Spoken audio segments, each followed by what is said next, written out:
अगर आप ध्यान देंगे तो एलाइज पावर में अमेरिका और यूएसएसआर एक साथ मिलकर हिटलर के खिलाफ लड़े थे। अब एक साथ मिलकर लड़े थे इसका मतलब ये नहीं कि ये दोनों देश बहुत अच्छे दोस्त हैं। हमेशा से ही इन दोनों देशों के बीच में आइडियोलॉजिकल डिफरेंसेस रहे हैं। सेकेंड वर्ल्ड वॉर में अमेरिका, ब्रिटेन, फ्रांस और सोवियत यूनियन इन्होंने साथ मिलकर एलाइड फोर्सेस डेवलप किए थे जो जर्मनी, जापान और हंगरी के खिलाफ लड़े थे। बट आपस में इन दोनों में कभी भी बनती नहीं थी। ये कोल्ड वॉर शुरू हुआ था 1945 में और ये चला था करीब 45 साल तक। पर ये जो 45 साल का टाइम पीरियड था, इस टाइम पीरियड की सबसे खराब टाइम था the Cuban missile crisis. The historic and revolutionary transformation of a totalitarian dictatorship, the Soviet Union, and the liberation of its peoples. As we celebrate Christmas, this day of peace and hope, I thought we should take just a few minutes to reflect on what these events mean for us as Americans.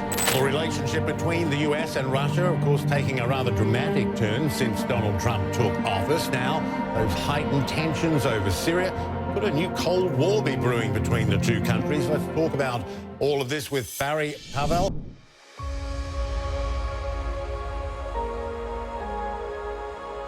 दोस्तों 1945 में जब world war 2 खत्म हुआ तो उसके बाद शुरू हुआ एक नया वॉर अमेरिका और यूएसएसआर के बीच में, जिसे हम कोल्ड वॉर के नाम से जानते हैं। तो इस कोल्ड वॉर की कहानी की शुरुआत होती है वर्ल्ड वॉर 2 से। दोस्तों वर्ल्ड वॉर 2 ही एक ऐसा वॉर है जिसे ग्लोबल वॉर या टोटल वॉर कहा जाता है, क्योंकि इस महायुद्ध में सिर्फ सैनिक ही नहीं बल्कि आम आदमी भी शामिल थे। अगर आप हिस्ट्री को देखेंगे तो इससे पहले और भी कई युद्ध हुए हैं जिसमें दोनों पार्टी की सेनाएं लड़ती थी, लेकिन इस युद्ध में आम लोगों को भी टारगेट किया गया। इसी वजह से इसे ग्लोबल वॉर कहा जाता है। दोस्तों वर्ल्ड वॉर 2 1939 से लेके 1945 तक चला था, जिसमें दो मेन पावर थे, एक था एक्सिस पावर और दूसरा था एलाइज पावर। एक्सिस पावर की टीम में था जर्मनी, इटली, जापान और हंगरी, और एलाइज पावर की टीम में था अमेरिका, ब्रिटेन, फ्रांस और सोवियत यूनियन। इस लड़ाई में एक्सिस पावर की बुरी तरीके से हार हो गया था और एलाइज पावर को विक्ट्री मिल गया था। अगर आप ध्यान देंगे तो एलाइज पावर में अमेरिका और यूएसएसआर एक साथ मिलकर हिटलर के खिलाफ लड़े थे। अब एक साथ मिलकर लड़े थे इसका मतलब ये नहीं कि ये दोनों देश बहुत अच्छे दोस्त हैं।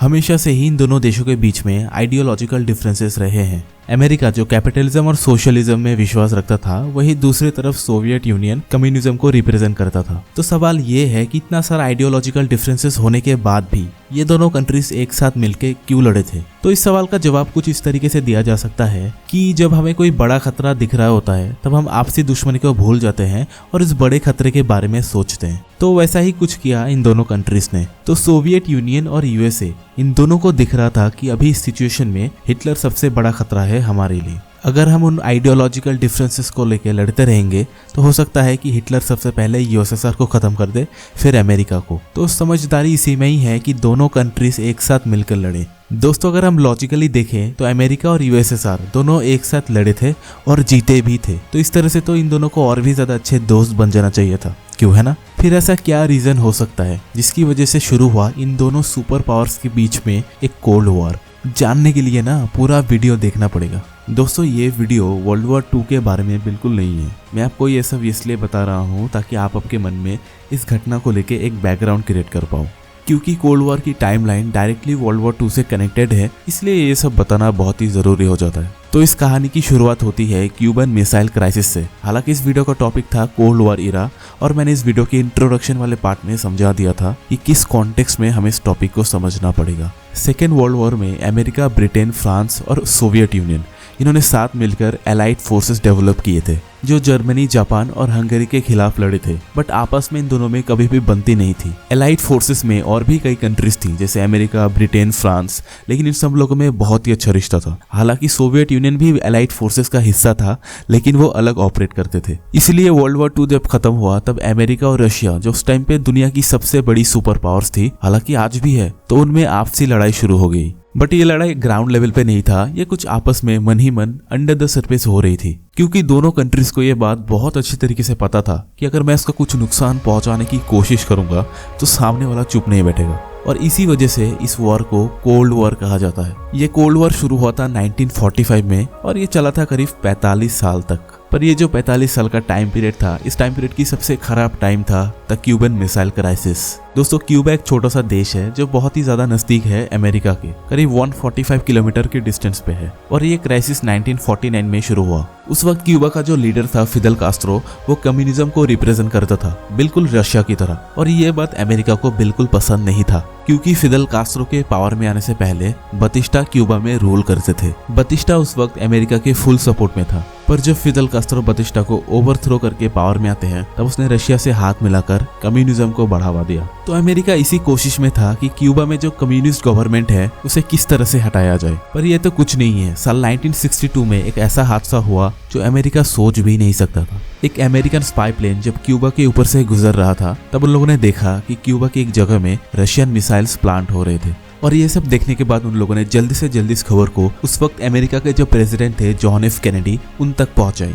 अब आप सोचिए, आपकी सबसे बड़ी दुश्मन आपको मारने के लिए जो हथियार चाहिए होंगे, अगर वो आपके बाजू में रखेंगे तो आपको कैसा लगेगा। उसके बाद जॉन एफ कैनेडी ने बिना देरी करते हुए अपने सारी एडवाइजर्स को लेके एक मीटिंग करते हैं कि इस सिचुएशन में क्या करना चाहिए। उनके कुछ सलाहकार ने कहा कि हमें जल्दी से जल्दी क्यूबा में अटैक कर देना चाहिए और उन मिसाइल्स को डिस्ट्रॉय कर देना चाहिए। पर जॉन एफ कैनेडी इतना बड़ा कदम नहीं लेना चाहते थे। वो चाहते थे कि इस मामले को कैसे शांति से सुलझाया जाए। देखो, प्रेसिडेंट के ना बहुत सारे एडवाइजर्स होते हैं कि ये करना चाहिए, वो करना चाहिए, लेकिन फैसला हमेशा एक लीडर को ही करना होता है कि असल में क्या करना चाहिए। तो इसी मुद्दे को लेकर जॉन एफ कैनेडी ने एक बहुत ही अच्छा डिसीजन लिया और वो था कि क्यूबा के चारों तरफ नेवल क्वारंटीन कर दिया जाए। नेवल क्वारंटीन क्या होता है बताऊंगा, सब्र रखो। तो अगर आप क्यूबा को वर्ल्ड मैप में देखेंगे तो वो सिर्फ एक आइलैंड है। उसके आजू में कोई मिट्टी नहीं है, बाजू में भी कोई मिट्टी नहीं है, मतलब उसके चारों तरफ सिर्फ पानी ही पानी है। तो नेवल क्वारंटीन क्या होता है कि क्यूबा को चारों तरफ से ब्लॉक कर दिया जाता है ताकि बाहर के देशों से कोई अंदर ना आ सके और अंदर से कोई बाहर ना जा सके। तो इस नेवल क्वारंटीन का मकसद सिर्फ यही था कि कोई भी ऐसी शिप जिसमें मिसाइल से रिलेटेड सामान हो वो अंदर ना आ सके। उस समय रशिया के जो प्रेसिडेंट थे निकिता क्रुश्चेव, उन्होंने कहा कि क्यूबा में हमारे जितने भी सारे मिसाइल्स हैं वो सब डिफेंस पर्पस के लिए रखे गए थे। उन मिसाइल्स को लेकर हमारा कोई इंटेंशन नहीं कि हम अमेरिका को नुकसान पहुंचाएं। लेकिन इसके बावजूद भी कैनेडी ने रशिया को यह मैसेज भेजा कि आपको अपनी मिसाइल्स यहाँ से हटानी होगी। दोस्तों इस पूरी सिचुएशन को लेकर रशिया बहुत ही ज्यादा नर्वस था क्योंकि ऐसा बिल्कुल नहीं है कि सिर्फ रशिया ही चालाक है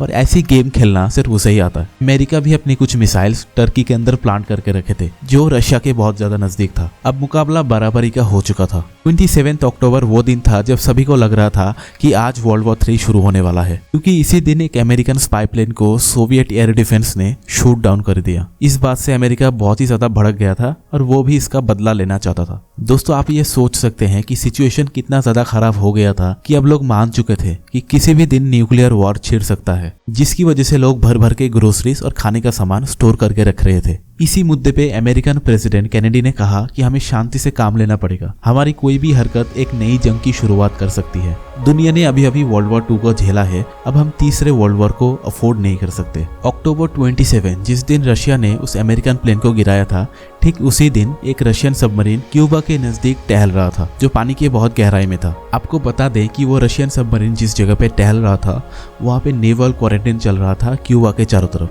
जिस वजह से एक अमेरिकन शिप ने उस सबमरीन के ऊपर एक डेप्थ चार्ज गिरा दिया था। डेप्थ चार्ज एक तरह का बॉम्ब ही है जो पानी के अंदर एक्सप्लोड हो सकता है। ज्यादातर इसे सबमरीन पे अटैक करने के लिए यूज किया जाता है। तो उस डेप्थ चार्ज से सबमरीन को थोड़ा सा नुकसान हुआ और सबमरीन के अंदर जो रशियन ऑफिसर्स थे उन्हें लगा कि न्यूक्लियर वॉर शुरू हो चुका है, अब हमें भी अमेरिका के ऊपर अटैक कर देना चाहिए, क्योंकि उस सबमरीन के अंदर न्यूक्लियर वेपन्स थे। लेकिन असल में अमेरिका ने कोई भी अटैक नहीं किया था। वो डेप्थ चार्ज इसीलिए गिराया गया था क्योंकि वो सबमरीन नेवल क्वारंटीन जोन में घूम रहा था। वो डेप्थ चार्ज बस इतना ही कहना चाहता था कि आपको सरफेस पे आना पड़ेगा अपने आप को आइडेंटिफाई करने के लिए। दोस्तों सबमरीन के अंदर 3 ऑफिसर्स थे और न्यूक्लियर वेपन चलाने के लिए तीनों ऑफिसर्स की सहमति होना जरूरी था। अगर किसी एक ने भी मना कर दिया तो न्यूक्लियर वेपन नहीं चला सकते। 3 में से 2 ऑफिसर्स ने तो यस बोल दिया था, पर जो तीसरा ऑफिसर था वेसेली आर्किपोव, उसको थोड़ा सा डाउट हुआ कि अमेरिका अगर हमें कुछ नुकसान पहुंचाना चाहता ही था तो कुछ बड़ा बॉम्ब फेंकता ना। हो सकता है कि अमेरिका का जो क्वारंटीन चल रहा है ये शायद एक वार्निंग ब्लास्ट होगा जो ये कहना चाहता होगा कि हम ऊपर आए। फिर ये सबमरीन ऊपर आए और अपने आप को आइडेंटिफाई किया कि हम रशियन ऑफिसर्स हैं। दोस्तों अगर उस तीसरे ऑफिसर ने ये समझदारी नहीं दिखाया होता तो शायद आज वर्ल्ड वॉर 3 शुरू हो गया होता। क्यूबन मिसाइल क्राइसिस एक ऐसा टाइम पीरियड था जिस टाइम पीरियड पे हम सबसे ज्यादा नजदीक थे वर्ल्ड वॉर 3 के। अगर उस टाइम पे वेसेली आर्किपोव ने ये कह दिया होता कि मिसाइल चला दो तो शायद अमेरिका भी मिसाइल चला देता और फिर गेम खत्म हो जाता। दोस्तों अमेरिका और रशिया के बीच में जो कोल्ड वॉर था वो सिर्फ क्यूबन मिसाइल क्राइसिस को लेकर नहीं था, और भी बहुत सारे रीजंस है जैसे बाइपोलैरिटी, इमरजेंस ऑफ 2 ब्लॉक्स। लेकिन इन सब के ऊपर बात करने के लिए बहुत सारे वीडियोस चाहिए होंगे। अगर आप इस वीडियो पे 1000 लाइक करवा दोगे तो शायद मैं इस वीडियो का दूसरा पार्ट भी लेके आऊंगा, प्रॉमिस। मिलते हैं अगली वीडियो पे, बाय।